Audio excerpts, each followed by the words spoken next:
Alright, we're gonna start off with a story today. True story, trying a different filming style, bear with me. I am back to health. I'm so happy to be talking to the camera again. I didn't know what kind of video I want to do. I've been bedridden, sick the last couple days, so watching a lot of scary movies. I would love to do a scary movie vlog, countdown list, something like that.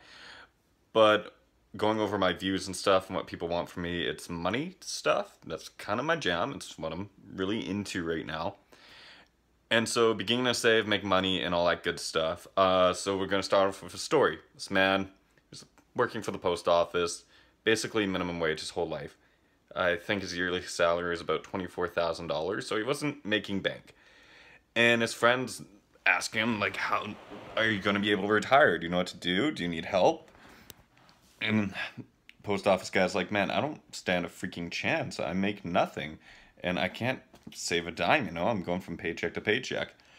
And then the guy tells him, like, listen, save 20% of your money every paycheck, take 20% out, and let me invest it for you. And the guy's like, how am I going to give up 20% of my salary? His salary was not a lot. And then his friend explained it. Well, imagine it's like a tax. Imagine if the government came in and just taxed another 20% of your income. You'd find a way to pay it. If it was the law, you would find a way. There always is.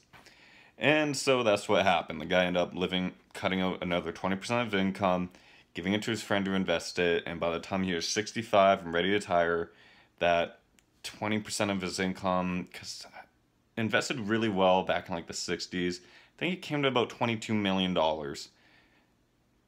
Yeah, minimum wage job becoming $22 million. So sure enough, he retired comfortably and all that, was able to give off a lot of his money to his kids and everything. Sure, he had to live in the struggle for a little while, but it's not even that hard, to be honest. And now, if you would have told me this story about 4 or 5 years ago when I didn't know much about money, I'd say you're crazy. I was broke. I was going paycheck to paycheck. I could never make $22 million or save 20% of my income. But really, honestly, at that time, I couldn't even tell you what 20% of my income is. I wasn't financially smart like that. I could guesstimate how much money I had, no problem, or how much money I was making.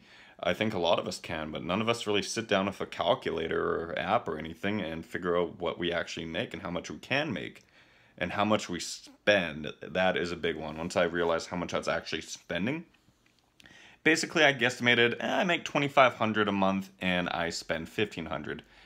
I was wrong. How wrong? I made $3,500 a month and I spent $2,500. Ballpark, not really, I was off by $1,000. That's a huge chunk. And now, once I became to realize this, I managed to keep counting. I cut how much I was spending. I found ways to make more money. And now the ratios are, in November, last time I calculated it, I saved 48% of my income, which I am very proud of. 48%. I was $100 away from 50. And so that's the big one. It's learning how to save at least 10 to 20% of your income. 10% is like the bare minimum. Anyone who knows anything about money, they have the 10% rule. So if you make $1,000 a month, you put $100 aside and you do not touch it. You can either use it to get something that makes you more money or you just save it. No spending. That was a big one. I'd always try to save and I'd end up spending that freaking money every time. It's a habit. Once you do it, you think you have to every single time. Every purchase becomes major. You make one of those stupid things you bought during the week. You end up buying that, and then when the bills come out, you have to dip into your savings.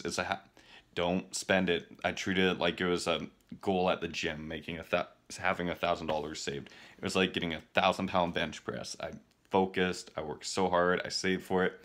I don't have a 1,000-pound bench press, but I got that $1,000, and once I hit that, I just kind of got in a stride too, like repeatedly working out. After a while, it became a habit. I accumulated what I've accumulated so far, and I'm so proud. I am happy. And again, it was hard. The first step is always the hardest. Thank you all for watching. If you have money questions, please let me know. Leave a comment, like, subscribe. Yeah, subscribe for a chance to marry me. I'd like to think I'll marry a subscriber.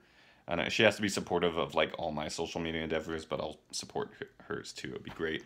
And follow me on Instagram at @sweet_glutes. Thank you all so much.